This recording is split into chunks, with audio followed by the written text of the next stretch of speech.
Hello everyone, আসসালামু আলাইকুম। কেমন আছেন সবাই? আই হোপ সবাই অনেক বেশি ভালো আছেন। আলহামদুলিল্লাহ, আমিও আমার পরিবার পরিজন নিয়ে ভালো আছি। এই তো প্রতিদিনের মতো আবার একটি নতুন ব্লগ নিয়ে এসেছি আপনাদের মাঝে। আশা করি আজকের ব্লগটি আপনাদের অনেক বেশি ভালো লাগবে। তো আজকের ব্লগটি আমি সকালে নাস্তা থেকে শুরু করেছি। তো এখানে আজকে সকালবেলা সকালে অফ ক্যামেরাতে এখানে পরোটা বেজে নিয়েছি, তারপরে 1 কাপ চা করে নিয়েছি আর অফ ক্যামেরাতেই কিন্তু আজকে আলু ভাজাও করে নিয়েছি। কারণ আমার ছেলেটা ইদানিং আলু ভাজি এত বেশি পছন্দ করছে। আলু ভাজি দিয়ে ও কিন্তু রুটি খেতে অনেক বেশি পছন্দ করে। যদিও আসলে ভাজি আমার অনেকটাই অপছন্দের, কারণ আমি শুকনো খাবারটা খুবই কম খাই। আমার কাছে কেন জানি ভালো লাগে না। তো যাই হোক, এখানে আমার জন্য 1 কাপ চা করে নিয়েছি। আর আমার কাছে কিন্তু পরোটা দিয়ে চা দিয়ে খেতে অনেক বেশি ভালো লাগে। আর কলা ছিল বাসায়, তার জন্য কলাগুলা নিয়ে নিয়েছি আসলে দেখবেন, সবসময় চেষ্টা করি সকালে নাস্তাটা একটু সকালবেলা ঘুম থেকে উঠে একটু ভিন্নতা রাখার জন্য। আর ভিন্ন রকমের খাবার কিন্তু সবার কাছেই অনেক বেশি ভালো লাগে। তো যাই হোক, আমার ভিডিওর এই পর্যায়ে এসে যে সকল প্রিয় মিষ্টি আপুরা আমার ভিডিওটি দেখছেন, প্লিজ ভিডিওটিতে একটি লাইক দিয়ে অবশ্যই কন্টিনিউ করবেন। আর যারা অলরেডি এই কাজটি করে দিয়েছেন তাদেরকে জানাই অসংখ্য ধন্যবাদ। আর যারা আজকে আমার চ্যানেলে নতুন জয়েন হয়েছেন, আমার ভিডিওর কোনো কথা, কাজ, কোনো কিছু যদি আপনাদের কাছে এতটুকু ভালো লেগে থাকে, তাহলে প্লিজ চ্যানেলটি সাবস্ক্রাইব করে পাশেই থেকে যাবেন। তো ভিডিও দেখতে থাকেন, হয়তো ভিডিও দেখতে দেখতে কোনো কিছু ভালো লাগতে পারে। তো যাই হোক, এখানে সকালে নাস্তা খেয়ে আলু ভাজাটা রেডি করে নিলাম। তারপরে টেবিলে খাবারগুলো দিয়ে দেব, তারপরে খাবারটা খেয়ে নেব। আসলে দেখা গিয়েছে যে ইদানিং অনেক বেশি গরম পড়েছে, আর গরমের মধ্যে এই খাবারগুলো কিন্তু খেতে আসলে ভালো লাগে অনেকটাই। যদিও শীতকালে কিন্তু রুটিটা খেতে অনেক বেশি ভালো লাগে, তবে গরমের মধ্যে দেখা যায় যে আমার বাসায় কেউই কিন্তু ভাত খায় না সকালবেলা। তো যার কারণে যতই কষ্ট হোক, আমার কিন্তু সকালে নাস্তাটা রুটি বানাতে হয়। আর আমার কাছেও কেন জানি ইদানিং রুটি পরোটা না করলে আমার কাছেও ভালো লাগে না, কেমন জানি একটা বদ অভ্যাস হয়ে গিয়েছে। রুটি ছাড়া সকালবেলা কোনো কিছুই খেতে পারি না। তো যাই হোক, এখানে টেবিলে খাবারটা দিয়ে দিয়েছি। এখন আমি, আমার মেয়ে, ছেলে সবাই মিলে নাস্তাটা করে নেব। আমার গত 2টা ভিডিওতে যেহেতু আমি একদিন পরে পরে ভিডিও দেই, আমার অনেক মিষ্টি আপুরা এত সুন্দর সুন্দর করে মিষ্টি মিষ্টি করে কমেন্ট করেছেন। আর কমেন্টগুলো এত বড় বড় ছিল, আসলে চাইলেও কিন্তু আসলে এতজন মানুষের কমেন্ট কিন্তু পড়া যায় না। তো আপুরা কিন্তু খুব সুন্দর করে আমাকে মিষ্টি মিষ্টি কমেন্ট লিখেছিল। তো যাই হোক, আপুদের জন্য আমার অন্তরের অন্তরস্থল থেকে অনেক অনেক ভালোবাসা রইল। তো যাই হোক, এখানে সকালে নাস্তাটা খেয়ে নিচ্ছি, খেয়ে তারপরে চলে যাব সংসারের কাজকর্মে। আসলে সংসার হচ্ছে এমন একটা জায়গা যার মধ্যে জড়িয়ে আছে প্রতিটি মেয়ের অনেক ভালো লাগা ভালোবাসা। আর ভালো লাগা ভালোবাসা থেকে কিন্তু প্রতিটা মেয়ে তার সংসারের কাজগুলো করে নেয়।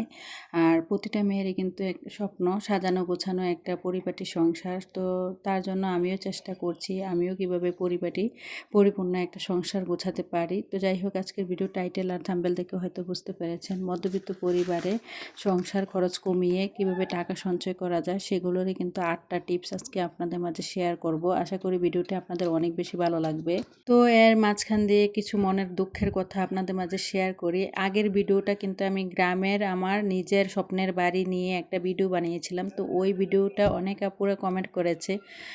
আসলে অনেকের কমেন্ট দেখলেই বোঝা যায় তারা কি আমার ভিডিওটা পুরো দেখেছে না না দেখেছে। অনেকে দেখে কমেন্ট করে খুব সুন্দর হয়েছে, কি খুব সুন্দর হয়েছে। আবার অনেকে লিখেছে যে আপু তোমার হোম ট্যুরের ভিডিও দিও। কিন্তু আমি আগের ভিডিওতে আমার বাড়ির ভিডিও দিয়েছি, কিন্তু ওনারা ভিডিওটা দেখেছে কি না দেখেছে আসলে বলতে পারবো না। যদি দেখতো তাহলে কিন্তু আমাকে এমন কমেন্ট করতো না।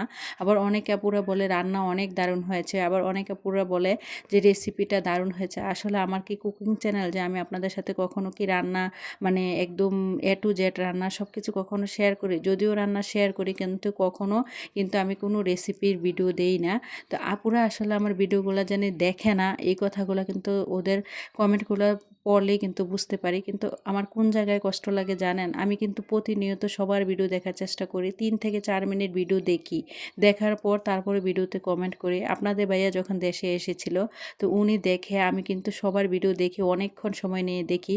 তো তারপর উনি বলে যে তোমার ভিডিও তো কেউ মনে হয় এরকম করে দেখে না, তুমি এতক্ষণ ভিডিও দেখার পর বিস্তারিত সব কিছু কিন্তু কমেন্ট করো। তা আমি বলি যে বলো, ওরা ওদের করে দেখুক, সমস্যা নাই। যে যেমন কর্ম করবে সে কিন্তু সেরকম ফল পাবে। কেউ যদি জেনে শুনে কারো চ্যানেলের ক্ষতি করার চেষ্টা করে, তাহলে কিন্তু দেখবেন নিজ থেকেই কিন্তু সে তার চ্যানেলের ক্ষতি হয়ে যাবে।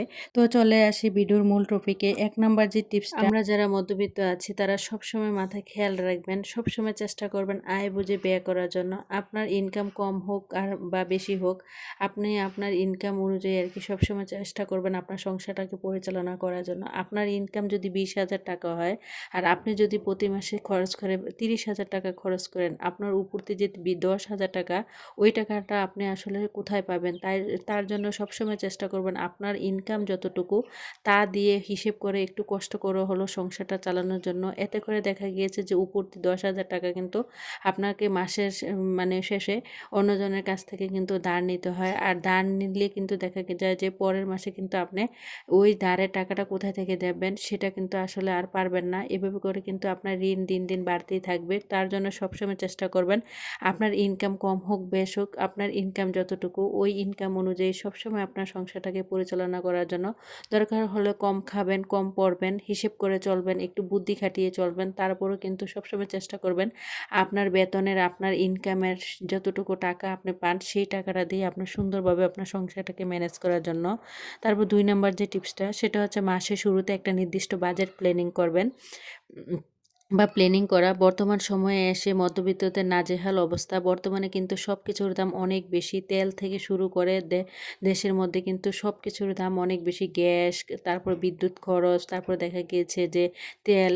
কারণ এখন বর্তমানে কিন্তু বিশ্বের অনেক দেশেই কিন্তু যুদ্ধ লেগে আছে। যার কারণে কিন্তু বাংলাদেশে পর্যাপ্ত পরিমাণে বিদ্যুৎ উৎপন্ন করতে পারছে না, গ্যাস আনতে পারছে না বা গ্যাস উৎপাদন করতে পারছে না, বা যে আমাদের মানুষের যে চাহিদার যে মানে খাবারের যে তেল, ওইগুলা কিন্তু বাহিরের দেশ থেকে আমদানি করতে পারছে না। যার কারণে দেখা গিয়েছে বাংলাদেশের অবস্থা করুণ। আর সব কিছুর দাম যেহেতু অনেকটাই বেশি, তো এখন কিন্তু বর্তমানে আমরা যদি নির্দিষ্ট বাজেট প্ল্যানিং না করে যে আমাদের সংসারে কতটুকু তেল, ডাল, চাল মানে সব কিছু কতটুকু লাগে, ওইগুলা যদি নির্দিষ্ট একটা বাজেট না করি, তাহলে কিন্তু কখনোই কিন্তু অল্প বাজেটের মধ্যে আমরা আমাদের সংসারটাকে চালাতে পারবো না। তার জন্য মাসের শুরুতে সবসময় একটা নির্দিষ্ট বাজেট প্ল্যানিং করে নেবেন। এতে করে দেখা গিয়েছে একটা হিসেবের মধ্যে থাকে। আর ধরেন আমার বাসায় কিন্তু প্রতি মাসে ৩ কেজি বা ৩ লিটার তেল হলে কিন্তু আমার একটা মাস চলে যায়। যদি আমি এটা হিসেব না করে রাখতাম, আমি যদি মানে অটাল পরিমাণে তেল এনে রান্না করতাম আর খেতাম, তাহলে দেখা গিয়েছে আমারই কিন্তু সংসার খরচটা বেড়ে যেত।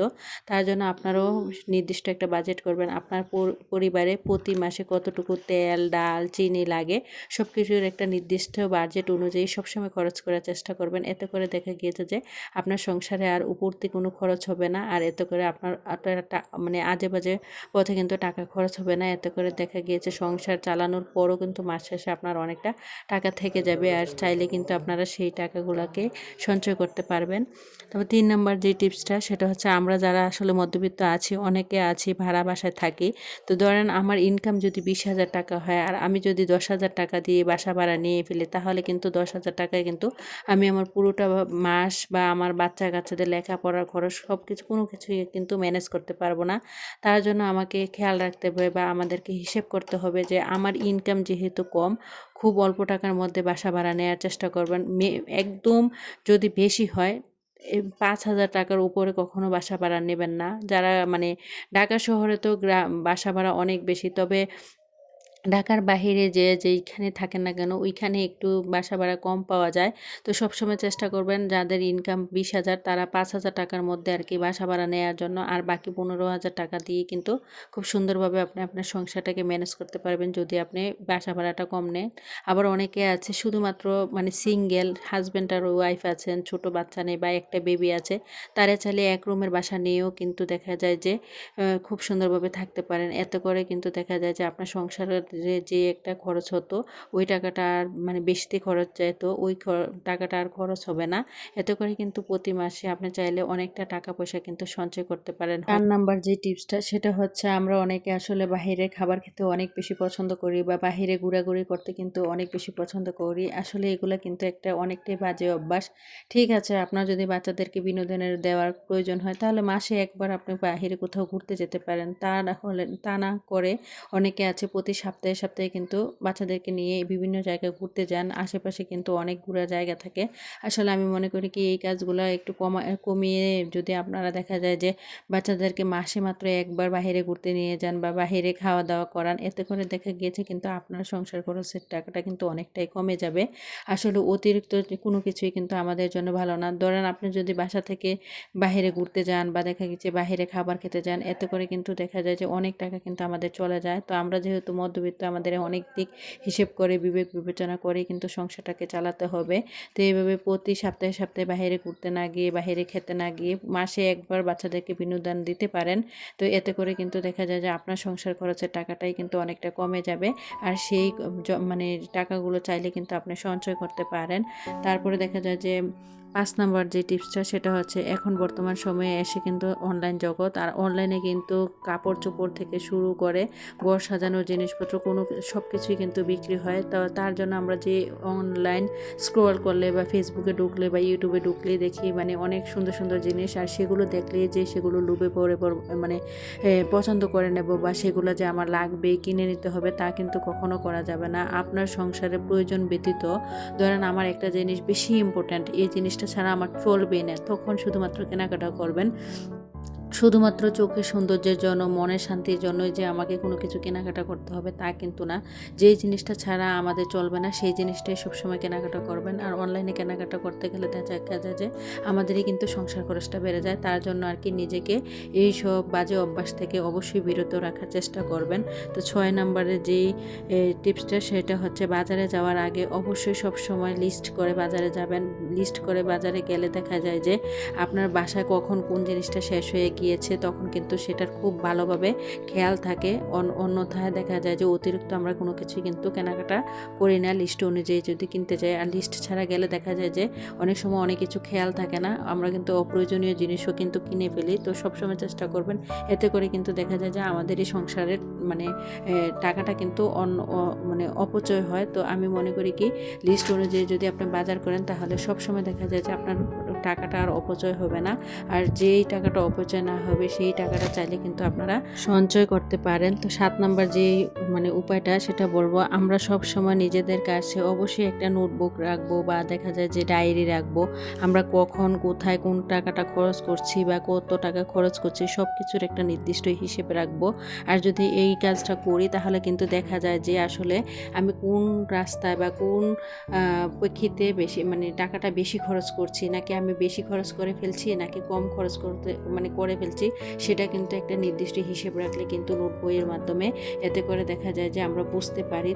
তারপরে কিন্তু আমরা দেখা যায় যে অনেকটা হিসেব করে চলার চেষ্টা করি যে না আরে আমি তো মানে বাজে পথেও যদি টাকাটা আমরা খরচ করে ফেলি তাহলে কিন্তু খুব সহজে আমরা সতর্ক হয়ে যাই যে না আমাকে কিন্তু এইভাবে টাকা খরচ করলে চলবে না। তার জন্য সবসময় চেষ্টা করবেন সবার কাছে একটা নির্দিষ্ট ডায়েরি বা নোট বই রাখার জন্য। এতে করে কিন্তু দেখা যায় যে আমরা কিন্তু অনেকটা সতর্ক থাকতে পারি যে আমাদের টাকাগুলো কিন্তু খুব তাড়াতাড়ি খরচ হয়ে যাচ্ছে। তার জন্য আমরা সেদিকে ফোকাস দিয়ে কিন্তু চাইলে আমরা এভাবে করেও কিন্তু সংসার খরচটা অনেকটাই কমাতে পারি আর সেইখান থেকেও কিন্তু টাকা সঞ্চয় করতে পারি। তো ৮ নম্বর যে টিপসটা, কখনোই কিন্তু অফারের ফাঁদে পা দেবেন না। আসলে অফারে অনেক সময় দেখা যায় যে যদিও জিনিস কম দামে বিক্রি করে, কিন্তু যেগুলো দেখা যায় যে আমাদের বাসায় অনেক কিছু থেকে যায়। তো আসলে আমরা অনেকে মনে করি অফারে কম পেয়ে ফেলেছি নিয়ে নেই। আসলে এগুলো কিন্তু বেশি জিনিস কিন্তু আমরা কেনাকাটা করে ফেলি অফারে পেলে। এভাবে করে কিন্তু বেশি কোনো কিছু কেনাকাটা করলে কিন্তু আমাদের সংসারের জন্যই কিন্তু অনেকটা ক্ষতি হয়ে যায়। তার জন্য আমাদের সংসারের যেন ক্ষতি না হয় সেদিকে খেয়াল রেখে অবশ্যই অফারের ফাঁদে পা না দিয়ে যখন আপনার যে জিনিসটা প্রয়োজন সেই প্রয়োজন অনুযায়ী সবসময় খরচ করার চেষ্টা করবেন। আসলে প্রয়োজন ব্যতীত খরচ করতে গেলে দেখা যায় যে আমাদেরই কিন্তু সংসার খরচটা বেড়ে যায়। তো আমরা সবসময় খেয়াল রাখতে হবে সংসার খরচ না বাড়িয়ে সংসার খরচটা কমিয়ে কিভাবে টাকা সঞ্চয় করতে পারি। তো যাই হোক, ভিডিওটা এই পর্যন্তই। সবাই ভালো থাকবেন। খোদা হাফেজ। আসসালামু আলাইকুম।